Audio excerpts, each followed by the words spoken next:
Would you please join me in Gassho?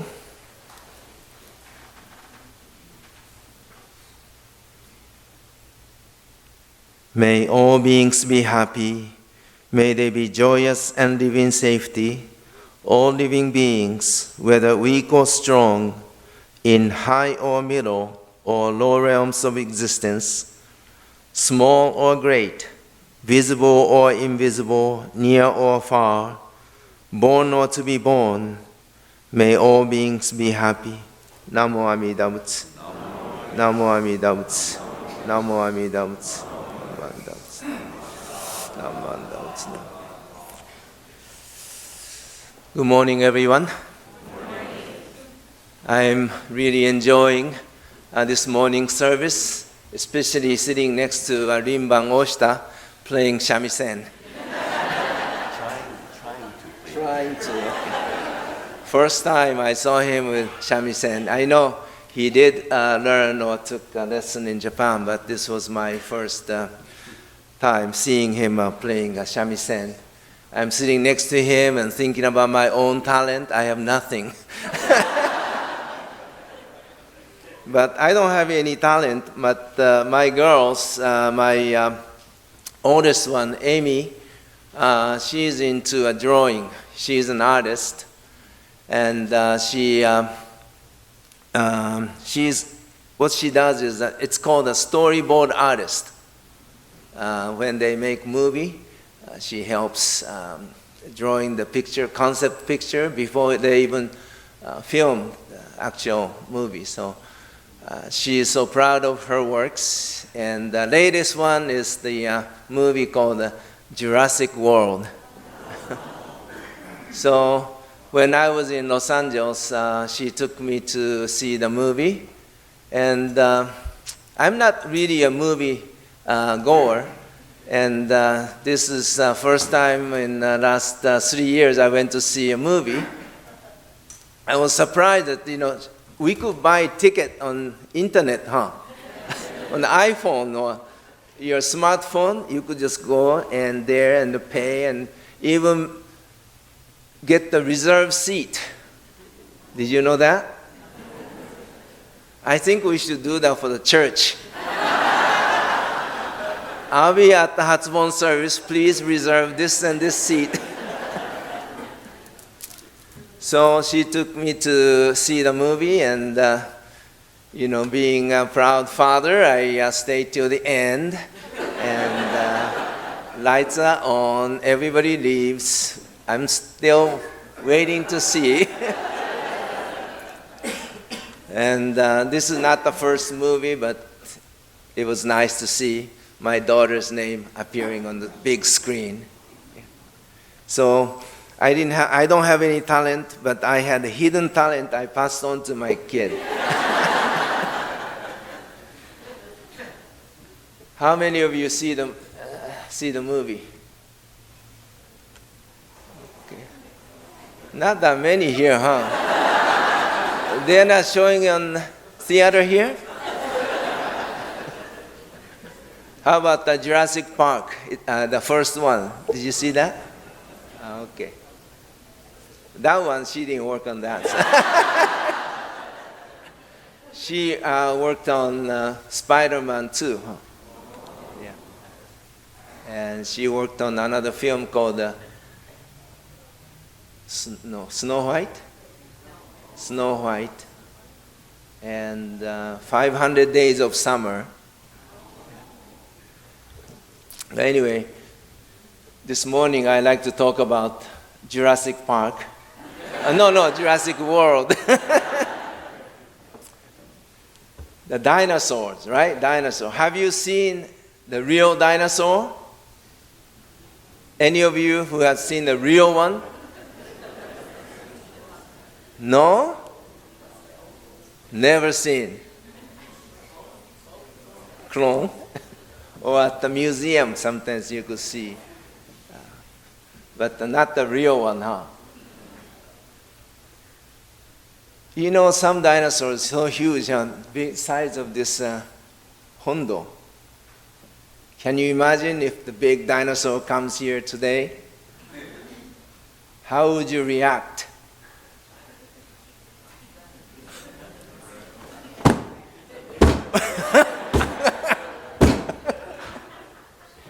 Wow! I think I'm the first one to run away. Okay, you think that the dinosaur is the thing of the past, creature of the past. That's not so.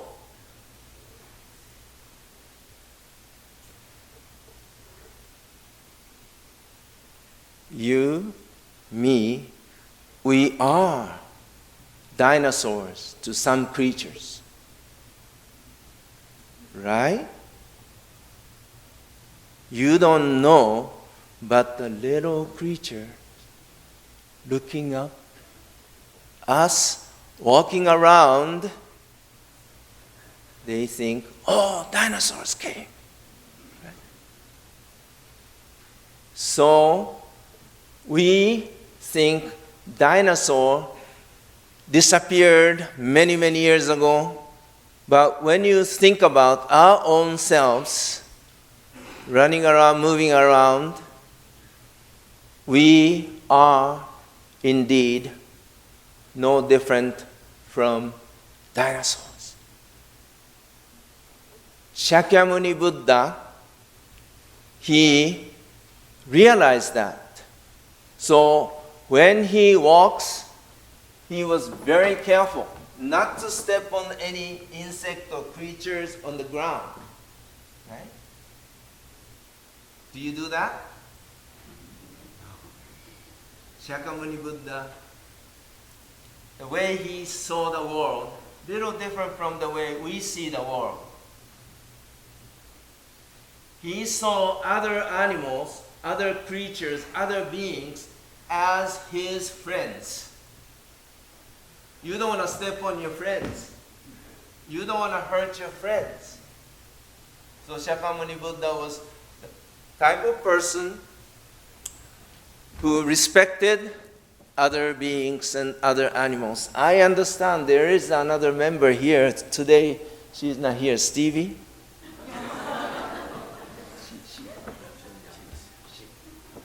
Okay.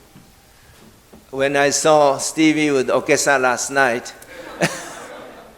how Buddhistic. It's so nice to see not only people but dog coming here and listening to the Dharma.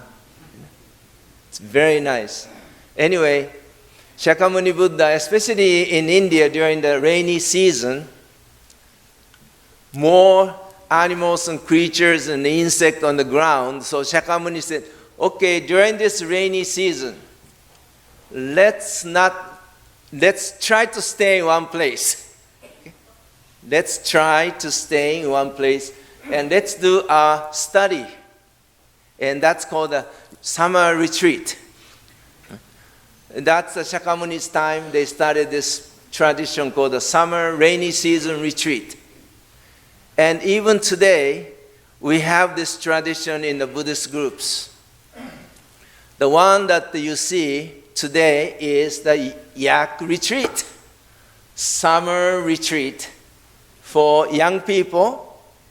This originates from Shakyamuni's time, not hurting and harming other people, other beings' lives. Right? So thank you for being here for 10 days, 1 week. You didn't step on some creatures outside of this Betsin. Being confined in the temple ground, but the ministers, we meet during the summer season. It's called the summer retreat. This year we are meeting in San Jose. And the other day, I was invited to a Thai monks' summer retreat. 300 monks gathered together and for their retreat for 1 week. And I saw that scene. I was invited to that retreat. I just spent 30 minutes there, but it reminded me of Shakyamuni Buddha's time. Everyone is wearing the robe, the saffron robe, and shaved head, and studying, and there are many lay people preparing meals for them. And that's the tradition that Shakyamuni Buddha started. That's the tradition that we follow. So I'd like to thank the Sacramento Betsuin members and ministers for helping this retreat. 2,500-year-old tradition, we are still carrying this on and providing good educational program for young people. So the summer retreat, that's the origin of Obon. We are having Obon here. The Obon originated from the summer retreat. At the end of the last day of summer retreat, Moggallana provided the meals to all the monks. By doing it, Moggallana's mother became, I don't know how to say, everyone knows the story. They know. Okay. You know the story of Moggallana, huh? Okay. You could ask them later. So out of that action, serving meals to all the monks, Moggallana's mother was able to be born into Pure Land. So out of joy, they started dancing. That's the Obon dance. That's one of the stories. There are many stories behind the Obon dance, but that's one of the stories. So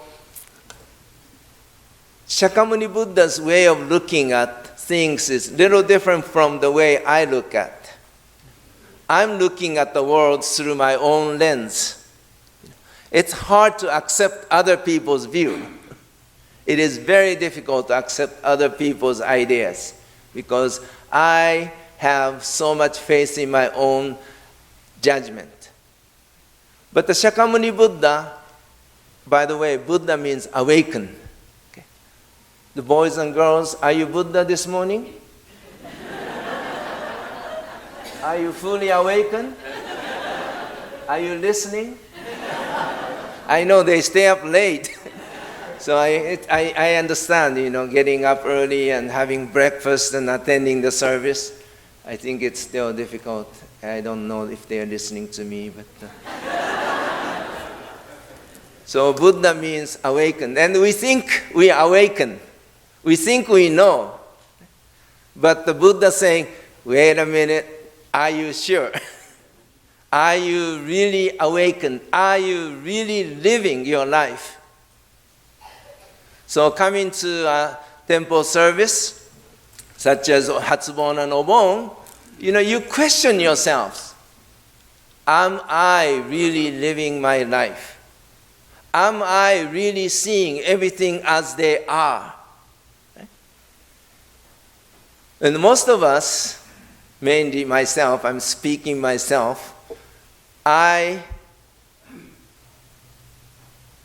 think I am awakened, but Buddha said that's the sign of not awakened.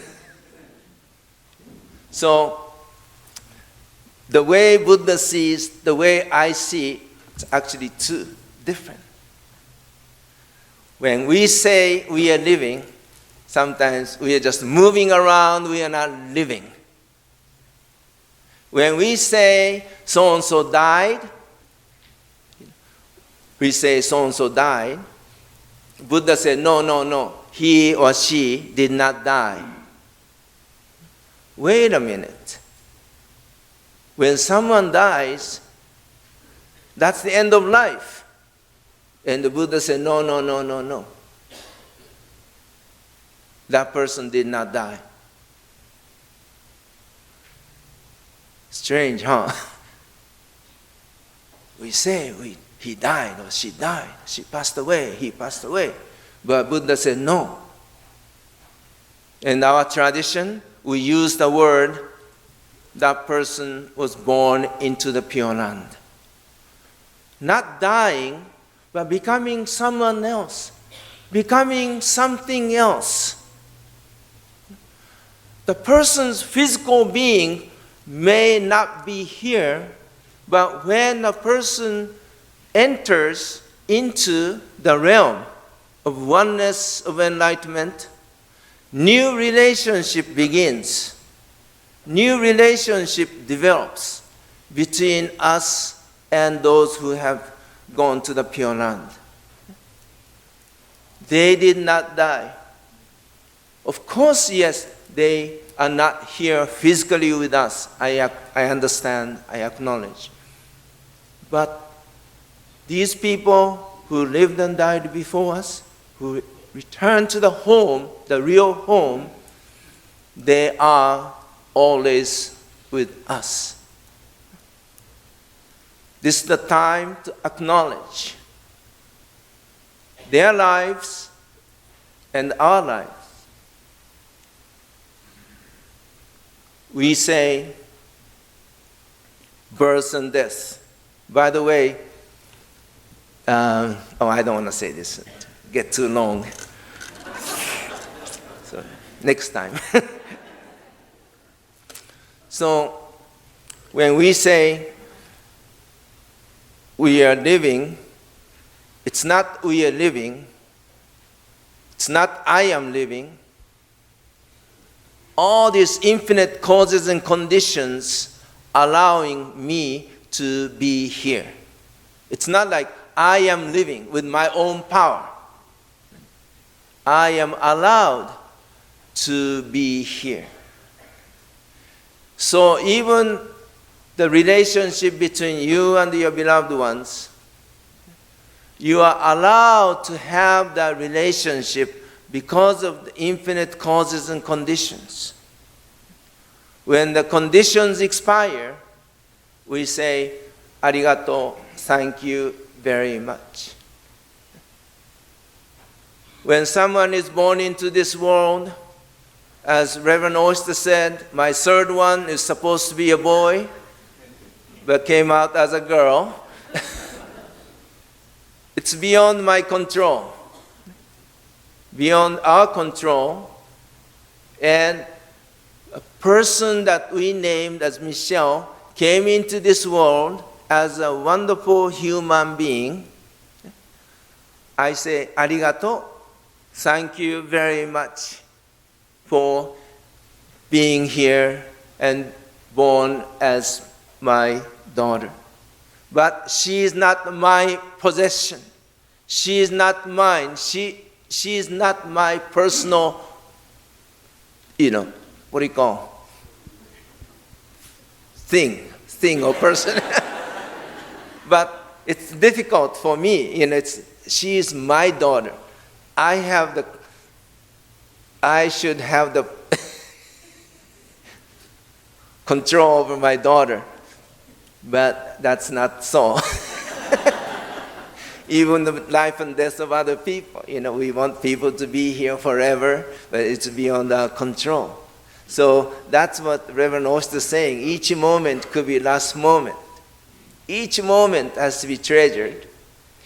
So through this Hatsubon Memorial Service, we think about each individual being's life, preciousness of life, not only the beloved ones, those who do not care about their existence, even snakes and all these other things. Shakyamuni Buddha was seeing all beings as our family members. Within this huge, big, infinite world, we are allowed to exist, we are allowed to live together with other beings, other creatures, other people. And Shakyamuni Buddha was always awakening us, telling us, educating us, guiding us. So he is encouraging all of us to humble ourselves and listen to the Dharma. By listening to the Dharma, not believing in the Dharma, but listening to the Dharma, you understand what Shakyamuni Buddha is talking about our life and the life of others. Once you understand and acknowledge the teaching, the Dharma, you begin to see the world with a different eyes and different views, as Shakyamuni Buddha did. So my Japanese family tradition, Obon, during the Obon season, 3 days, we practiced a thing called shojin, meaning no meat for 3 days. That's the least we could do to show our respect to other forms of lives. I'm not saying that you must do this, but through this experience of losing beloved ones, you begin to hear the message that the Shakyamuni Buddha had expounded many years ago, and begin to see each other with a different views. So let us keep listening to the Dharma, deepening our appreciation to the teaching, so that we could truly live our life, which is a gift. This life is a gift. So let us respect each other and take care of family around us, take care of young people that are coming up. So let us be a good citizen of this world of oneness. I thank you very, very much for being here for this Hatsubon service.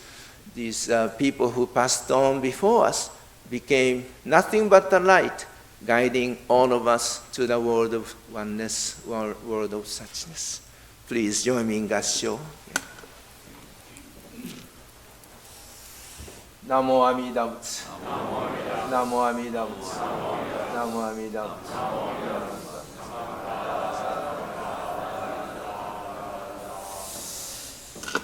Thank you very much, dinosaurs, for being here.